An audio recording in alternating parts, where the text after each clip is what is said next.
STARS assesses all aspects of a college campus. However, we focus specifically on the concepts of sustainability in relation to education and research here at Washington and Lee. At a small liberal arts university like W&L, faculty and departmental research is constantly implemented into student education. In applying STARS to W&L's faculty research, our eyes were opened to the interdepartmental nature of sustainability.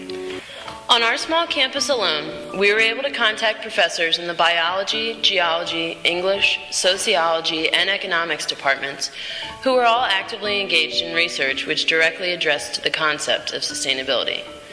Some of the faculty members are Bill Hamilton, biology, Elizabeth Knapp, geology, Jim Warren, English, Jim Casey, economics, Harvey Markowitz, sociology, and Jim Kahn, economics. One example of the research conducted by a professor is Jim Casey's research in the Caribbean, which integrates economic evaluation with ecosystem-based management with an eye toward long-run sustainability of the Caribbean ecosystem. While we were unable to require the exact number of faculty members involved in sustainability research, the array of departments involved gave us an understanding of how prevalent the topic is on campus. One of the problems we encountered in our assessment was the absence of a definition of sustainability research, which is crucial to the identification and continuation of sustainability research performed here at W&L. While we currently have a web page designated to sustainability research and education, we found it failed to provide some necessary details and needed to be updated. Not only does it lack a definition for overall sustainability research, it also lacks an updated list or number of faculty members currently conducting this research. The most recent lists date back to the last school year and include professors who have retired or moved on to other universities. While the website lacked information about faculty research, it was incredibly helpful in offering information about the topics covered in our co-curricular education section of the STARS assessment. Here at Washington and Lee, we have a considerably large amount of student groups, but only a few of these groups focus on sustainability or the environment. One of the most well-known groups on campus is the Student Environmental Action League, or more commonly known as SEAL.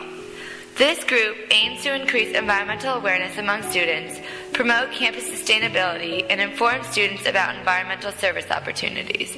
In addition, they give students opportunities to participate actively in improving the environment both globally and locally. Together, these groups run sustainability-centered events in order to raise awareness on our campus. In the past, some of these events have included Campus Sustainability Week, which provided the first local food dinner, Recycle Mania, and clean canteens to promote drinking local water.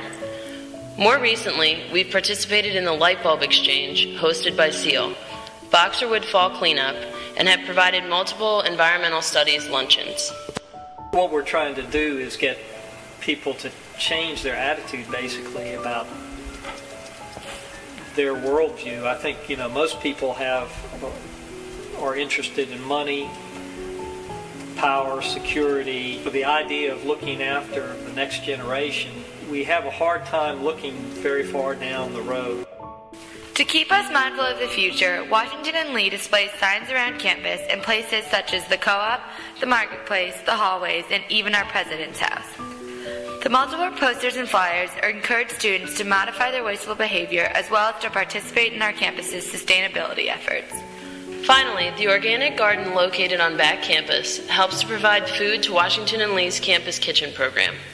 This helps not only Washington and Lee, but also the Rockbridge County community establish more sustainable consumption practices. Lastly, the composting project of the garden reduces waste production of W&L dining services while accelerating the soil cycle inside the fences. And, according to Chris Wise, the other part of it, I think, was that back in the beginning, there were a number of people in the sciences who were concerned that this area of campus might get developed at some point in time. So having the campus garden there is sort of like a placeholder, and hopefully that would mean something in the long term as far as land use in that area. In conclusion, we have found that although research and education at Washington and Lee is focused on sustainability, in completing the STARS assessment, it is clear that as an institution, we need to visibly establish our goals and put them into practice.